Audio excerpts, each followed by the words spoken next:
एक बल्लेबाज जिसने अपने पहले ही आईपीएल सीजन में 473 रन बना दिए, अगले साल धमाकेदार सेंचुरी लगा दी, फिर इंडिया की जर्सी पहनी।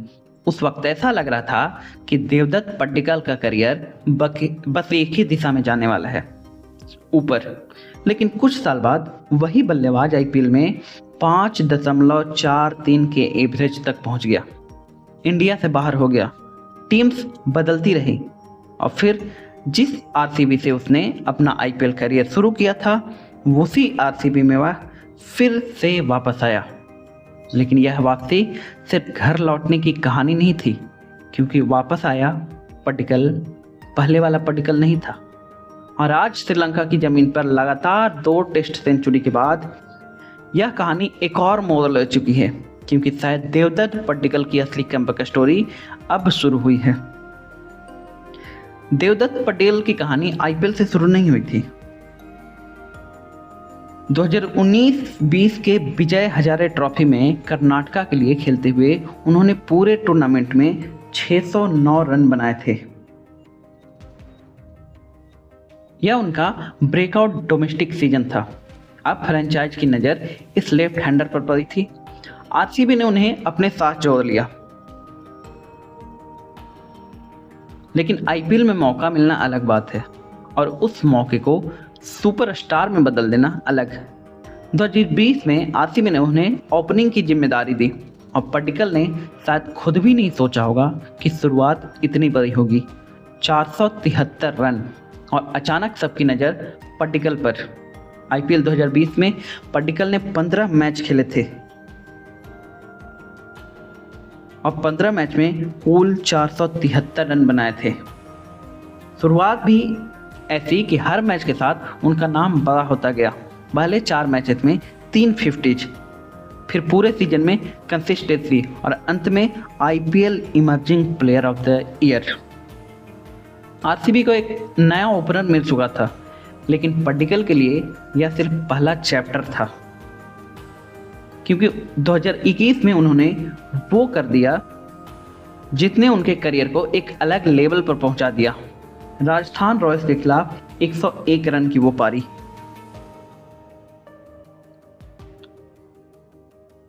सिर्फ 52 गेंदा में 101 रन बनाए थे देवदत्त पड्डीकल ने और आरसीबी ने यह मैच 10 विकेट से जीत लिया था। अब 473 रन एक डेब्यूट सीजन सरप्राइज नहीं रह गया था। पड्डीकल ने अपने दूसरे आईपीएल सीजन में भी 400 से ज़्यादा रन बनाए और फिर कॉल आई इंडिया की। 2021 में श्रीलंका के खिलाफ ही T20 इंटरनेशनल डेब्यूट, जिस खिलाड़ी ने 2 साल पहले डोमेस्टिक क्रिकेट में 609 रन बनाए थे, अब वही इंडिया के लिए खेल रहा था। करियर की स्पीड अविश्वसनीय थी, लेकिन यहीं एक मुश्किल सवाल भी छिपा था। क्या पड्डीकल इस लेवल को मेंटेन कर पाएंगे? क्योंकि क्रिकेट में ऊपर जाना आसान है, मुश्किल है वहां टिके रहना। 2022 में आरसीबी से पड्डीकल की राह अलग हो गई। राजस्थान रॉयल्स ने उन्हें 7.75 करोड़ में खरीदा। प्राइस बड़ा था, एक्सपेक्टेशन उससे भी बड़ी थी, लेकिन अगले 2 सीजन में कहानी वैसी नहीं रही जैसी उम्मीद थी। राजस्थान के लिए 28 मैचेस में 637 रन, एवरेज था मात्र 24.11 रन आ रहे थे, लेकिन वह कंसिस्टेंसी नहीं थी जिसने उन्हें आरसीबी का ब्रेकआउट स्टार बनाया था। और फिर आया 2024 का वो सीजन लखनऊ सुपर जायंट्स के साथ। यह पड्डीकल के करियर का शायद सबसे मुश्किल आईपीएल सीजन रहा होगा। 6 मैच में सिर्फ 65 रन आए, एवरेज 5.43।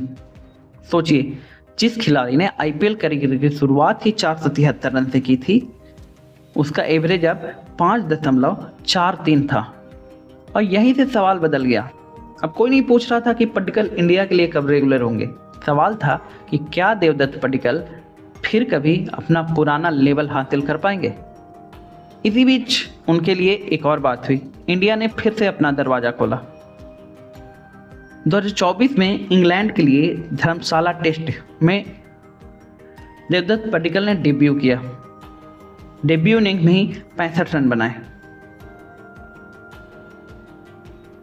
टैलेंट साफ दिखाई दे रहा था, लेकिन एक अच्छी इंटरनेशनल इनिंग करियर को नहीं बदलती।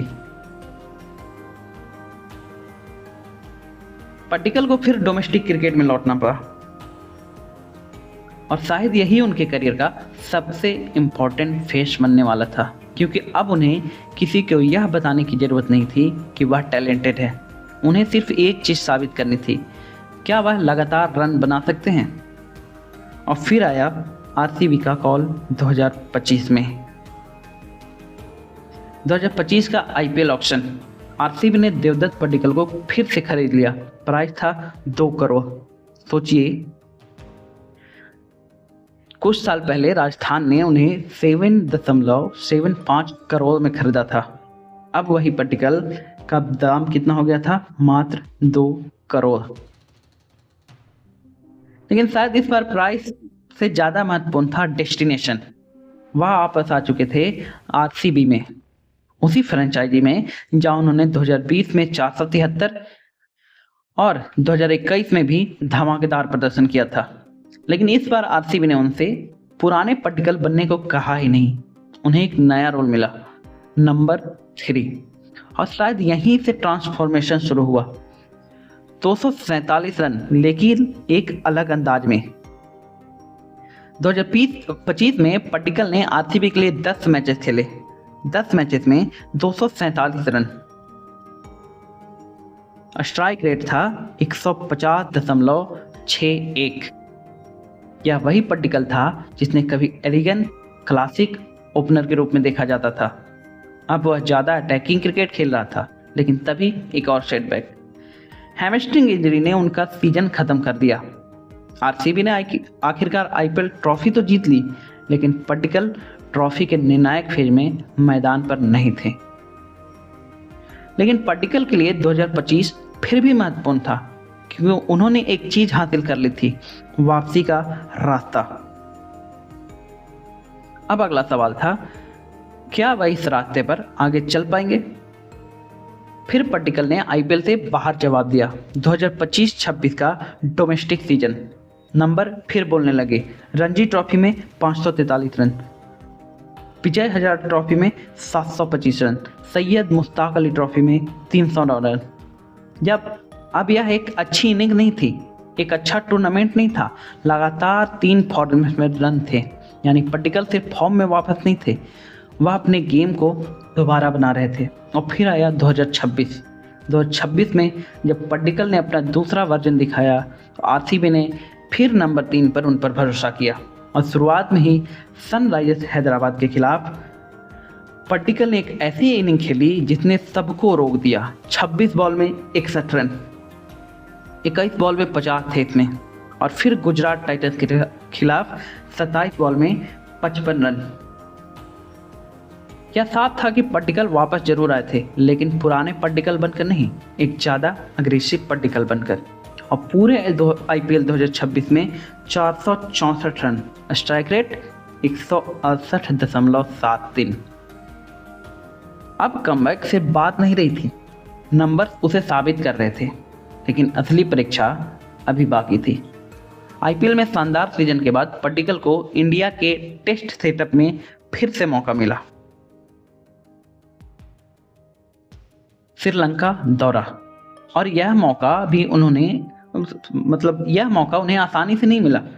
रेगुलर नंबर 3 जो बैटर हैं भी साई सुदर्शन, वो इंजरी के कारण सीरीज से बाहर हुए। और पट्टिकल को फिर से वो पोजीशन मिला, नंबर 3, यानी वही पोजीशन मिली जहां इंडिया के लिए अपनी जगह बनाने का सबसे बड़ा मौका उनके सामने था। लेकिन इस बार पट्टिकल सिर्फ मौका लेने नहीं आए थे, वे तैयार होकर आए थे। और श्रीलंका क्रिकेट 11 के खिलाफ वार्म अप मैच में ही उन्होंने 142 रन बना दिए। एक ऐसी इनिंग खेली जिसने संकेत दे दिया कि कुछ तो बड़ा होने वाला है। और फिर आया गोल टेस्ट, 167 रन, पट्टिकल का सबसे बड़ा टेस्ट जवाब। पहले टेस्ट में पट्टिकल नंबर 3 पर उतरे और उन्होंने सिर्फ सेंचुरी ही नहीं बनाई, उन्होंने 167 रन, एक ऐसी इनिंग खेली जिसने इंडिया को मजबूत पोजीशन में पहुंचाया। 15 चौके और 1 छक्के इस पारी में दिखा दिया गया। इस पारी में दिखा दिया पट्टिकल ने कि अब वह सिर्फ T20 में एग्रेसिव बल्लेबाज नहीं है, वह लंबे फॉर्मेट में भी इनिंग्स को बिल्ड कर सकते हैं और इस परफॉर्मेंस के लिए उन्हें player of the match performance मिला। लेकिन कहानी यही खत्म नहीं हुई, क्योंकि कोलंबो में पट्टिकल ने कुछ ऐसा कर दिया जो कमबैक स्टोरी को एक अलग लेवल पर ले गया। पट्टिकल ने दूसरे टेस्ट की पहली इनिंग में फिर से सेंचुरी बना दी। इंडिया मुश्किल स्थिति में था, विकेट गिर रहे थे और पट्टिकल क्रीज पर थे। शुरुआत भी आसान नहीं थी। उन्हें 0 और 1 रन पर 2 लाइफ मिली, लेकिन इसके बाद उन्होंने पीछे मुड़कर नहीं देखा। शांत दिमाग, मजबूत डिफेंस और जरूरत पड़ने पर एग्रेसिव शॉट। पट्टिकल ने 168 बॉल में 117 रन और सबसे बड़ी बात यह उनकी लगातार दूसरी टेस्ट सेंचुरी थी। गॉल में 167, कोलंबो में 117 और इससे पहले वार्म अप मैच में 142 रन। श्रीलंका दौरे पर पट्टिकल ने सिर्फ रन नहीं बनाए, उन्होंने यह साबित किया है कि उनका गेम अब सिर्फ IPL तक सीमित नहीं है। 2 टेस्ट मैच में 2 सेंचुरी। अब सवाल इंडिया का नहीं, जगह का है। कुछ साल पहले सवाल था, क्या पट्टिकल फिर से इंडिया के लिए खेल पाएंगे? और फिर सवाल हुआ, क्या वह इंडिया में टिक पाएंगे? लेकिन अब सवाल कुछ और है। सवाल है, क्या देवदत्त पट्टिकल इंडिया के नंबर 3 के लॉन्ग टर्म सॉल्यूशन बन सकते हैं? क्योंकि श्रीलंका के खिलाफ लगातार 2 टेस्ट सेंचुरी के बाद उनका दावा और मजबूत हो गया है। और सबसे खास बात, उन्होंने यह प्रदर्शन कमबैक के तुरंत बाद किया। लगभग 2 साल के इंतजार के बाद टेस्ट सेटअप में वापसी, और वापसी के बाद 167, 117 यानी लगातार 2 टेस्ट में 2 सेंचुरी। देवदत्त पट्टिकल की असली कहानी अगर आप सिर्फ नंबर में देखें तो कहानी कुछ ऐसी दिखती है। 609 डोमेस्टिक रन, 473 IPL रन, फिर 101 की सेंचुरी, इंडिया डेब्यूट, 7.5 करोड़ से फिर 5.43 का एवरेज, फिर से वापसी में वापसी और फिर स्टार। श्रीलंका में लगातार 2 टेस्ट सेंचुरी।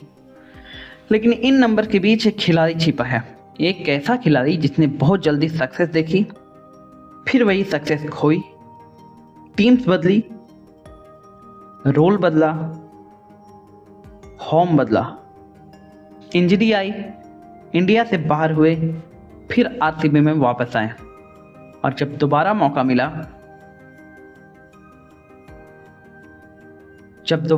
मिला तो उसने सिर्फ अपनी जगह वापस लेने की कोशिश नहीं की, उसने अपना गेम ही बदल दिया। 2020 वाला पट्टिकल बनाम 2026 वाला पट्टिकल। 2020 वाला पट्टिकल आपको गेंद को खूबसूरती से बाउंड्री तक पहुंचाता दिखता होगा, एलिजेंट, क्लासिक, टाइमिंग पर भरोसा करने वाला ओपनर। लेकिन 2026 वाला पट्टिकल वह गेंदबाज पर दबाव बनाता है, स्ट्राइक रेट बढ़ाता है, नंबर 3 पर इनिंग्स को संभालता भी है और एक्सेलरेट भी करता है। और जब टेस्ट क्रिकेट में लंबी इनिंग भी खेल रहा है, यही फर्क है कमबैक और ट्रांसफॉर्मेशन में। और शायद यही सबसे बड़ी बात है। देवदत्त पट्टिकल की कहानी सिर्फ यह नहीं है कि एक खिलाड़ी गिरा फिर वापस आया, क्योंकि अगर सिर्फ पुराने पट्टिकल की तरह वापस आते तो यह सिर्फ कमबैक नहीं होता। लेकिन उन्होंने खुद को बदला, अपने रोल को बदला, अपनी बैटिंग अप्रोच बदली और अब श्रीलंका में 2 टेस्ट सेंचुरी के साथ उन्होंने अपने इंटरनेशनल करियर को भी एक नया मौका दे दिया है। आज पट्टिकल के पास सिर्फ IPL की चमक नहीं है, उनके पास डोमेस्टिक कंसिस्टेंसी है। IPL में अटैकिंग नंबर हैं, टेस्ट क्रिकेट में सेंचुरीज हैं और सबसे बड़ी चीज़ है कॉन्फिडेंस। मेरा पेन कहाँ चला गया? और असली चैप्टर शुरू होता है अब। एक समय था जब देवदत्त पट्टिकल के बारे में कहा जाता था कि देखो टैलेंट तो है, फिर समय आया कि टैलेंट है लेकिन रन कहाँ हैं। और आज श्रीलंका की ज़मीन पर 2 लगातार टेस्ट सेंचुरीज के बाद यह सवाल बदल चुका है। अब सवाल है कि क्या यह नया देवदत्त पट्टिकल इंडिया के लिए लंबे समय तक नंबर 3 पर टिक सकता है? अगर आपको ये विश्लेषण पसंद आया हो तो वीडियो को लाइक कर दीजिएगा और कमेंट में बताइएगा कि आप क्या सोचते हैं देवदत्त पड्डीकल के बारे में। मिलते हैं हम आपसे नेक्स्ट वीडियो में। तब तक आप चैनल को सब्सक्राइब कर लीजिएगा, क्योंकि मिलना है तो चैनल को सब्सक्राइब करना तो ज़रूरी है। मिलते हैं आपसे नेक्स्ट वीडियो में, तब तक के लिए जय हिंद, जय भारत।